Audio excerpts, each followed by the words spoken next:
السلام عليكم، ان شاء الله تكونوا بخير. انا كانت عندي واحد الحوته بغيت نطيبها بواحد الشرموله وواحد لاصوص بنينه بزاف. قلت نشاركها معكم ما عنديش الريزولطا فينال بعد الطياب. درتها الطيب باسكو درتها الطيب وخرجت لقيتهم كيلو ونصها مي النتيجه على ضمانتي. ندخلوا نشوفوا كيفاش غادي نشرملوا هذا الحوته. اولا غادي ندي الثوم 3 سنان ثوم كبار، قزبر معدنوس، ربيطه صغيرين، عصير ليمونه، زيت زيتون، وغادي نحطوا التوابل تاعنا ملح، فلفل كحل، مغرف صغيره تاع كمون، مغرف صغيره بابريكا وكركم.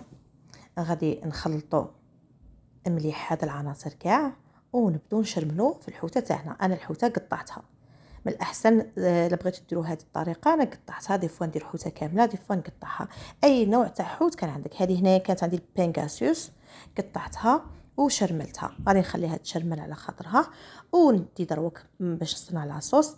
مقيله درت فيها شويه زيت الزيتون ودرت الثوم ثاني واحد 3 سنينات الثوم. وهنايا ربيت 3 حبات طوماطيس ودرت معاهم شويه لاصوص طوماط، شويه كركم، بابريكا وفلفل كحل ومليحه. غادي نخلط الكل وفي التالي ندير قزبر ومعدنوس ونطفي. كي ندير القزبر والمعدنوس دائما نطفي باش تبقى ديك النكهه تاعهم ما تروحش. صاي هنا طفيت. غادي نروح نوخر هذيك الحوته تاوعي اللي تشرملو وندير بطاطا قد اللي بغيتو الكميه في هذيك الشرموله تاع الحوت. ديروا شويه لاصوص في البلا، صوص طوماط. نحط هذيك البطاطا تاعي، تبغوا ديروا زروديه تقدروا ديروا.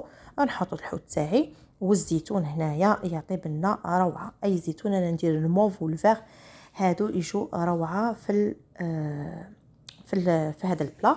ونعاود نكمل بلا صوص من الفوق اللي كانت عندي ونغلفوا كلشي، نغطوه مليح بالبابي دو كويسون ومن بعد الالومنيوم. بيان سور صاي تعلمنا باللي الالومنيوم ما خصش نديروه ديريكتومون فوق الطياب، دونك ندير بابي دو كويسون دخلوه نورمال هكذا يشد روحه بلا صوص، وعاودوا ديروا البابي دالومنيوم ونديروها طيب بالصحه والراحه.